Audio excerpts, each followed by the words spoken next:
what is up YouTube? Welcome back to BMW E90 HQ. I hope that each and every one of you is having a fantastic day wherever you are.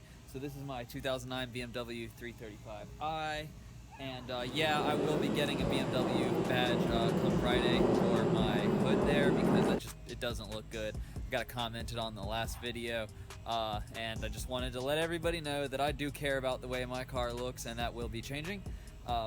Anyway, so I've got a new problem with the 2009 BMW 335i, and it's really not that bad a problem. So taking data logs, you know, I want to make sure my car was good and everything using MHD, and I had a code for 2AAF, which is probable fuel issue or something like that, probable fuel pump something, and it's a shadow code, so no check engine light, anything like that.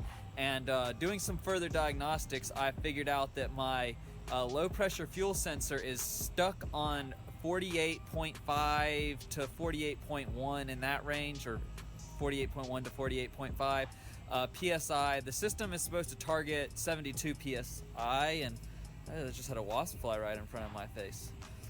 Anyway, so the car is drivable. It seems fine. There's a slight hesitation issue between like 2,000 and 4,000 RPM, but it's almost unnoticeable. I do have the sensor on the way, so hopefully we'll change that. That'll fix all the issues. Hopefully there's no low pressure fuel pump issue.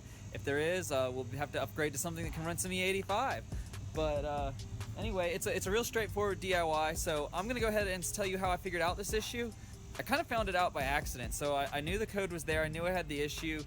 But I was just like going through YouTube and Google and the forums, and I came across a video by VehicularDIY where he had the same issue, except that his was stuck on like 57 PSI or something, and he changed it. It seemed to fix his issues. So he had a real pretty in-depth how to diagnose fueling issues on your BMW 335i, and I just followed that. He had the same issue, so it was pretty I was able to conclude pretty well that I figured out. Then he has a DIY on how to install it.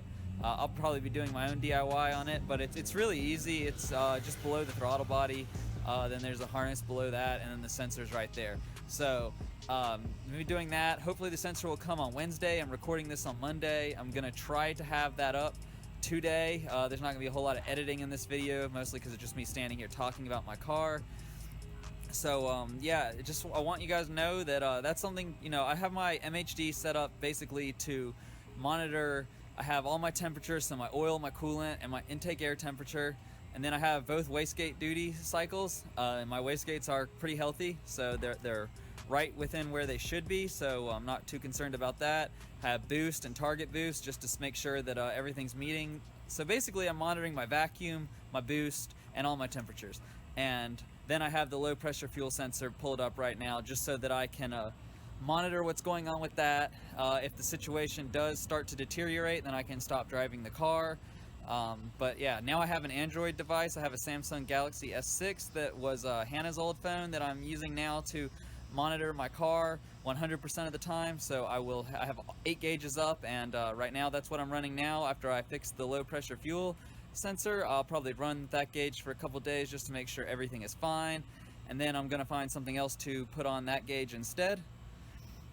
Anyway guys, that's all I got for you today. I hope you guys liked this video, found it informative. Please subscribe to this channel if you're new, and I will see you in the next one. Thank you for watching.